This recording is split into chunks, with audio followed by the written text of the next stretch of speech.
Os anos 2000 foram uma década muito bizarra na história do terror. Uma porque a franquia Pânico redefiniu o gênero, tirando sarro dos clichês, das continuações preguiçosas e da falta de imaginação dos roteiristas e diretores. Depois disso, uma revolução aconteceu. Os estúdios começaram a colocar mais dinheiro nas produções dos filmes de terror, tratando eles como grandes produções. Um título principal dificilmente tinha menos de 20 milhões no orçamento. E o elenco, agora, eram a maioria atores classe A. Grandes nomes do cinema estavam protagonizando filmes desse gênero. O problema é que mesmo com tudo isso, a grande maioria dos filmes de terror lançados nessa década foram massacrados pela crítica e pelo público. Dificilmente a galera gostava de verdade de alguma coisa que lançava. Aí os estúdios tiveram que apelar e começaram a tentar emplacar remakes de clássicos conhecidos. Um tiro que também saiu pela culatra. Os remakes geraram mais raiva e decepção ainda por parte da crítica e pelos fãs, com poucas exceções se salvando. Mas mesmo dentre tantos títulos que apanharam, ainda teve sim muita coisa boa, e vários deles ficaram bem populares com o passar dos anos. Mas olha, eu não vou sentar aqui e fazer uma lista de 10 filmes que você com certeza já viu e já tá careca de ver todo mundo falando deles. Não, eu decidi ser um pouco mais ousado e destacar 10 ótimos filmes de terror dos anos 2000 que você precisa desesperadamente conhecer. Não tem porcaria nessa lista não, só coisa boa. Mas também tudo depende do seu gosto pessoal, né? Mas uma coisa eu garanto, tem pra todos os gostos, tá bom? Vamos lá. Começando com o ano 2000, a recomendação é Battle Royale, Batalha Real. Esse filme foi polêmico, gente. Ele é uma adaptação de um livro de horror do autor japonês Koushun Takami. E a história é a seguinte: num Japão distópico, que vive numa ditadura bem agressiva, onde até ouvir rock é proibido, o índice de criminalidade juvenil está crescendo. Jovens rebeldes se tornam um perigo para os adultos e para o governo. Ou seja, a garotada tá boicotando a escola, faltando nas aulas e desafiando o sistema. Então os líderes impiedosos decidem que é hora de acabar com essa rebeldia, instalando a lei BR, Batalha Real. Todo ano, uma classe de estudantes do ensino fundamental, podendo ser da 4ª série até o 9º ano, vão entrar para uma lista negra, caso eles estejam causando muitos problemas, né? Muita nota baixa, altos índices de falta e problemas comportamentais ou até criminais. E o que acontece? Bom, essas classes aí que tiverem nessa lista vão ser sorteadas e uma delas vai ser escolhida para o extermínio na Batalha Real. E aqui no filme, uma classe do 9º ano é a grande escolhida. Todos os 42 alunos são levados para uma ilha e são informados que eles estão num jogo de vida ou morte. Eles têm 3 dias para matarem uns aos outros até que reste somente um. O único sobrevivente vai estar livre para ir para casa. Porém, se eles não conseguirem ter apenas um sobrevivente dentro desse período de 3 dias, todos eles vão morrer, principalmente porque eles foram equipados com coleiras de metal explosivas e mortais que serão acionadas caso alguém se recuse a participar, caso quebrem alguma regra ou não consigam garantir só um sobrevivente no final das contas. E o jogo começa. Em poucos minutos, melhores amigos de infância viram inimigos. Ninguém sabe mais em quem confiar. E quem será que vai sobreviver? O mais forte? O mais esperto? Ou o azarão? Esse filme é muito violento. Ele foi banido em 25 países quando ele lançou. Em outros países ele teve problemas de censura e até de distribuição. Ele foi lançado em 2000, mas ele só chegou no Brasil e nos Estados Unidos em 2007. Tudo isso por causa da censura. E ele também é o filme favorito do Quentin Tarantino, então você imagina o nível de violência. Claro, é um filme de terror japonês e a violência nos filmes japoneses é mais estilizada, dramática e até exagerada, o que leva o filme a ter alguns momentos meio cômicos que podem ou não ser propositais. Dito isso, se o que você busca é um survival horror, que é um banho de sangue inesquecível, Batalha Real é pra você. Aproveita também e lê o livro, que é ainda mais pesado, acredite. Essa garotada do 9º ano aí não poupa pânico, terror e nem crueldade. Adolescentes talvez sejam malvados por natureza, né? Há quem diga que a autora Suzanne Collins roubou vários elementos dessa obra para escrever o seu livro Jogos Vorazes, mais de uma década depois. Será? Assiste, depois me fala. Pro ano de 2001, a gente recomenda Perseguição, A Estrada da Morte, estrelando o finado Paul Walker um pouquinho antes dele se tornar aquela estrela grandiosa dos filmes Velozes e Furiosos. Ele aqui, junto com o ator Steve Zahn, eles interpretam irmãos que estão viajando de carro com uma amiga de infância, até que eles ficam meio entediados e começam a usar o rádio de transmissão do carro para falarem com caminhoneiros ali na estrada, passando trotes e principalmente fazendo voz de mulher, fingindo serem uma beldade chamada Docinho de Coco, que quer ter um encontro quente com um caminhoneiro parrudo. Ui! Acontece que eles acabam mexendo com o cara errado e a brincadeira deles tem consequências tenebrosas, principalmente quando eles começam a ser perseguidos e feitos de reféns psicologicamente por um caminhoneiro psicopata que trama altos terrores pra cima deles. Tá pensando que caminhoneiro é bagunça? O filme traz ótimas atuações do Paul Walker, Steve Zahn e um vilão bem assustador. O nível de suspense e tensão desse filme é absurdo. É daqueles que você fica grudado na tela esperando pra ver o que vai acontecer na próxima cena. Tenso. Fica a dica. Já para o ano de 2002, a recomendação é Dog Soldiers, Cães de Caça. Pega um bando de marmanjos, soldados, armados até os dentes e muito bem preparados. Só que ao invés de você colocar eles num filme de ação ou filme de guerra, e se você coloca eles dentro de um filme de terror, onde nenhuma metralhadora e nenhuma tática de combate pode salvar a vida deles? Essa é a premissa de Cães de Caça, filme de terror que cerca um grupo de soldados tentando sobreviver na floresta à noite durante um ataque de uma alcateia de lobisomens. E que lobisomens, meus amores! Efeitos práticos fenomenais. O filme é brutal, sangrento, assusta e empolga bastante. O diretor é o Neil Marshall, o mesmo que depois dirigiu Abismo do Medo, outro terror dos anos 2000 que é muito lembrado e celebrado. Mas quem sabe, tá na hora de dar mais crédito pra esse filme aqui que ele fez um pouco antes. O que Cães de Caça consegue fazer com pouco orçamento é fenomenal. Pra quem gosta de filme de terror de lobisomem, é um prato cheio e é muito bem feito. E pra quem não gosta, olha, vale a pena dar uma chance, viu? Me conta depois o que você achou.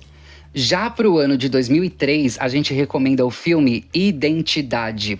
Com certeza é um dos roteiros mais inteligentes e surpreendentes que já passaram pelo terror nos anos 2000. O elenco aqui é de matar.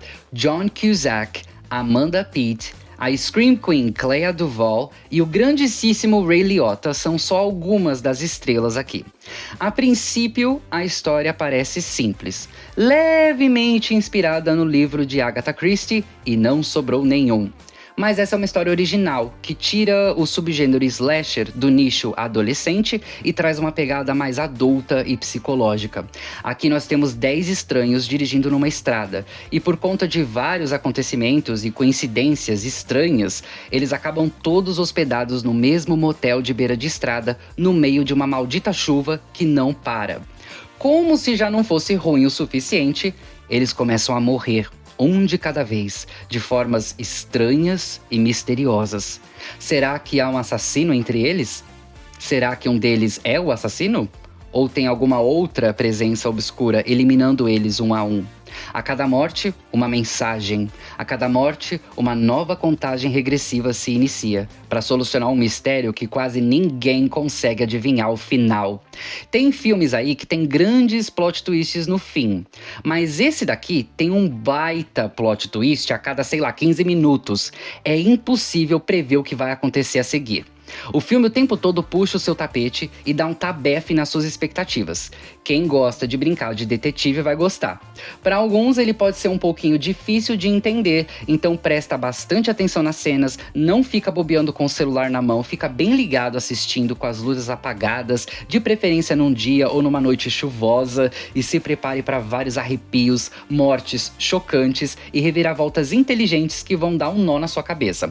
Confia, não é aquele típico slasher adolescente, tá? Ele é um slasher mais adulto, mais cabeça e cheio de detalhes intrigantes. E pro ano de 2004... quer saber? Esses filmes eles estão muito tensos, né? Muito sérios. Que tal a gente trazer um pouquinho de leveza, sabe? Vamos rir um pouco pra relaxar?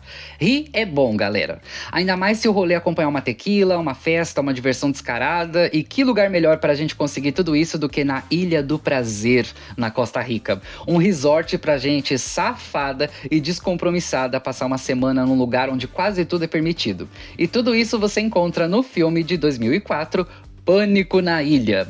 O filme é um terrir slasher engraçadíssimo, uma produção da Broken Lizard. Eles são uma trupe de atores comediantes que sempre fazem boas comédias juntos. Eles são tipo o Porta dos Fundos lá do norte da América, tá? E essa trupe decidiu aqui fazer o seu próprio filme de terror, só que de um jeito bem hilário, é claro. Misturando o mesmo tipo de humor que você vê em filmes como American Pie e o mesmo tipo de terror que você vê em filmes como Pânico e Sexta-feira 13.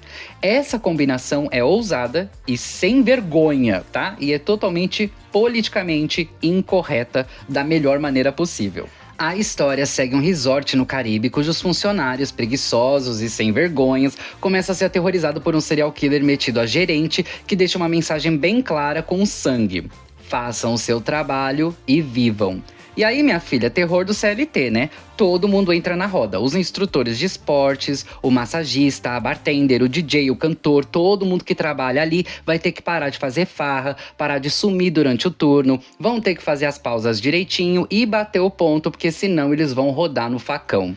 A turma de funcionários, que é propositalmente burra pra caramba, se juntam na condenada missão de tentarem descobrir quem é o tal do maníaco do facão antes que seja tarde demais. O problema é que esses personagens são tão bizarros e tão engraçados que você não consegue decidir se torce pra eles sobreviverem ou se torce pra que eles tenham uma morte ridícula.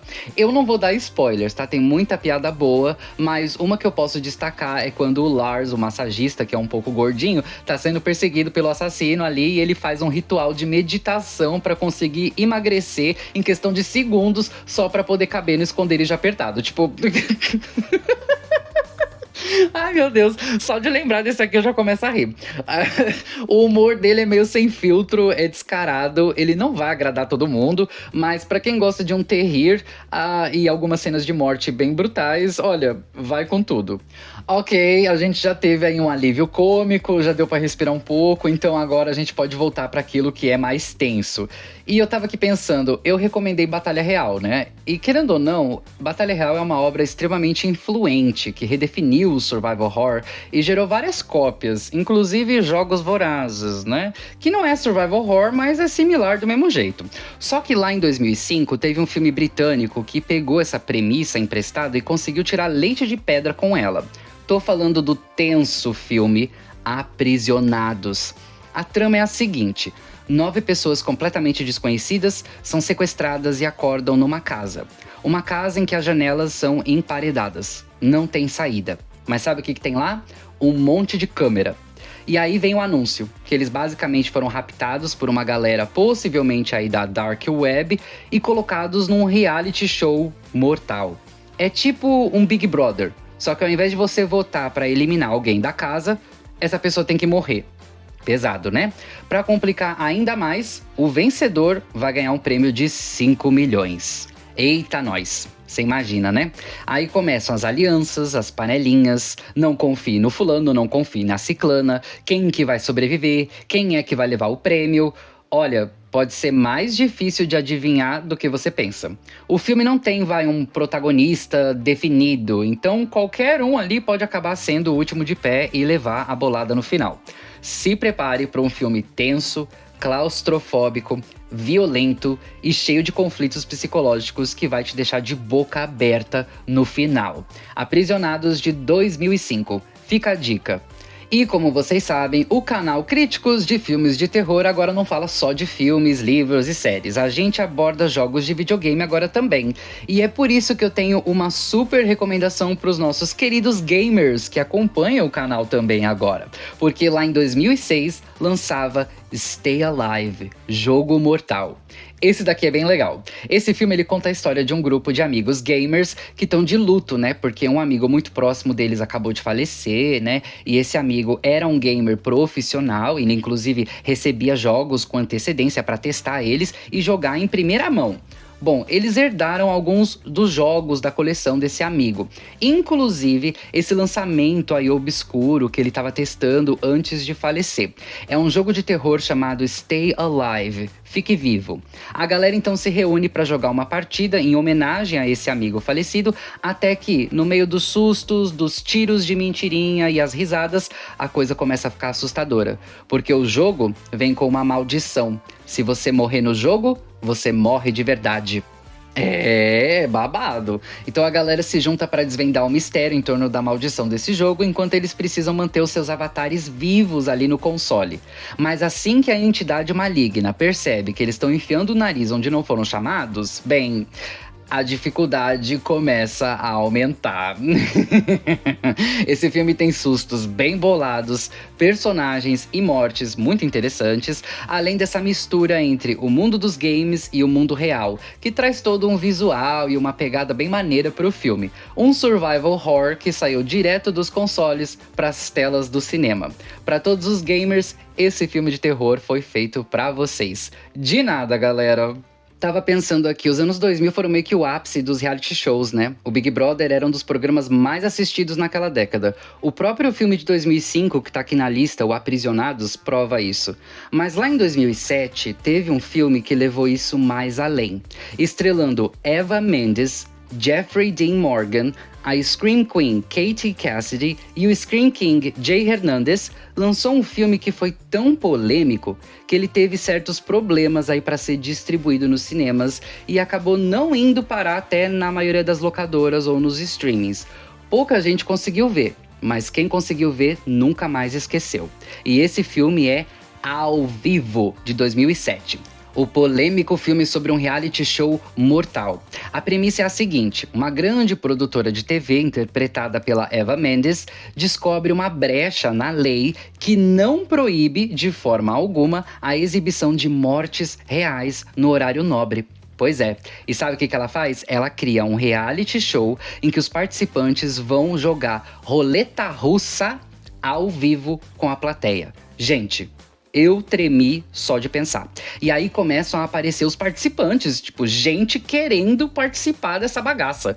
O trato é o seguinte: cada um dos participantes vai fazer uma rodada da roleta russa. Se a arma não disparar pra ninguém, todo mundo leva o grande prêmio em dinheiro. Mas se a arma disparar com um deles, o prêmio vai ser dividido entre os que ainda estiverem vivos. Ou seja, pelo menos um deles não vai sair vivo do programa. Quem será? E a parte mais cruel é que o filme não se apressa. E ele constrói toda uma narrativa em cima desses personagens. Cada um deles tem uma história, cada um deles engaja com o público de um jeito diferente. E assim, você não consegue acreditar que um deles possivelmente vai ir de base. Agora, quem será? Eu vou te falar, você assiste isso aqui com uma agonia, com um embrulho no estômago, uma tensão que te faz suar frio, cara. É um nível de suspense crescente que vai deixar o grande susto pro último momento. E eu espero que você tenha nervos de aço para chegar no final e ver o que acontece. Fica a dica, Ao Vivo, de 2007. Me agradece depois. O filme foi vendido como um drama sombrio, mas honestamente, me desculpe, isso daqui é um filme de terror sim. Pode não ter fantasma de cara feia ou monstrengo nojento, mas é assustador do mesmo jeito. E a crítica que ele faz pra mídia televisiva sensacionalista sedenta por audiência é fenomenal. Assistam se puderem, porque esse filme vai ficar assombrando a tua cabeça um bom tempo. E falando em assombrar, tem um filme estrelando a maravilhosa Famke Janssen, que não é só famosa por sua ótima participação na franquia X-Men interpretando a Jean Grey, como ela também é conhecida por ser uma musa dos filmes de terror. E ela deu um tempo daquela franquia lá de super-heróis para poder estrelar esse terror independente fenomenal que eu vou recomendar para vocês, lançado em 2008, chamado Refém do Espírito. A morte não os separou. É um filme que de começo você não dá nada pra ele, mas ele entrega tudo. Aqui ela interpreta uma mulher que era casada com um policial, só que ele era corrupto e era abusivo, e sempre batia nela. Quer dizer, batia não, espancava, né? Só faltava matar. Um horror, até que um dia ela não aguentou mais esse inferno e decidiu se defender, né, fazer alguma coisa. E aí no meio de uma das brigas deles, ela pegou uma arma dele e, mandou ele pras cucuias. Os amigos dele, que também são policiais, vocês acham que eles facilitaram pra ela? Nada. Conseguiram quase que anular o argumento dela de legítima defesa e mandaram ela pra cadeia. Mas ela conseguiu, sim, recorrer a algumas coisas com advogado e tal, e teve o, entre aspas, privilégio de terminar de cumprir a pena em prisão domiciliar, usando uma tornozeleira eletrônica. E aí você acha que as coisas vão melhorar pra ela? Não. Um, porque o policial que vai ficar responsável por vigiar ela era o melhor amigo do falecido marido dela. E segundo, que a casa agora é assombrada pelo espírito do marido abusivo que ela matou. E, meu Deus do céu, ele vai erguer o inferno pra cima dela, gente. O cara literalmente volta dos mortos pra continuar espancando ela do além. Putz grila, gente, coitada. Enfim, é uma história muito louca, com cenas absurdamente assustadoras. Porque, galera, não é aquela coisa de sempre de filme clichê de fantasma, que só tem sustinho, jumpscare, ai, te assustei, agora vai, chama um paranormal aí pra vir fazer um exorcismo. Não. Um, porque ela nem pode receber visita direito. E dois, que esse espírito aqui é perigoso, ele é violento. E, gente, ela é atacada numa brutalidade que você fica de queixo caído. É susto atrás de choque. E você tá ali com essa mulher o tempo todo, torcendo por ela, pra ela conseguir se livrar desse inferno, sabe? É agonizante de assistir. Filme muito bom, sério. Confiram quando puderem, tá? É um filme independente, então assim, não espera uma produção de 100 milhões de dólares, não. Mas poxa, gente, ele é bom demais. Vai assistir. Ai, ai. E aí a gente finaliza a nossa lista com um filme de 2009, muito pouco falado, só que muito curioso. A Caixa. Ele estrela a diva Cameron Diaz e o James Marsden. Eles são um casal e um dia eles recebem a visita de um homem estranho com uma certa deformidade no rosto, um homem muito educado, parece ser um vendedor, sabe desses que bate de porta em porta? Então, aí ele chega e faz uma proposta assustadora. Ele apresenta para eles uma caixa que tem um botão vermelho e eles vão ter uma escolha. Se eles apertarem o botão, eles ganham $1 milhão. Porém, se eles fizerem isso, alguma pessoa de algum lugar do mundo vai morrer. E aí eles têm 24 horas para decidir. Se eles decidirem não apertar o botão, eles não ganham nada. O homem vai levar a caixa embora e fazer essa mesma oferta para outra pessoa. Aí eu pergunto, o que você faria? Essa pergunta é tão assustadora quanto o desenrolar desse filme interessantíssimo e maluco. Toda decisão, por menor que seja, pode trazer consequências devastadoras. Eu não vou dar spoiler, não vou estragar, não vou revelar os plot twists, nem o mistério sufocante, porque é isso que carrega esse filme. Então vejam por si mesmos e descubram de que lado vocês estão. E é isso, galera! Muito obrigado por acompanhar. Gostaram do vídeo? Não esquece de se inscrever, deixar o like, ativar o sininho e caprichar aí no comentário. Qual desses filmes aí te chamou mais a atenção? Eu quero saber. E depois que você assistir, volta aqui de novo para comentar o que você achou deles. Até a próxima. Se você quer terror, sabe em quem confiar. Nos críticos de filmes de terror.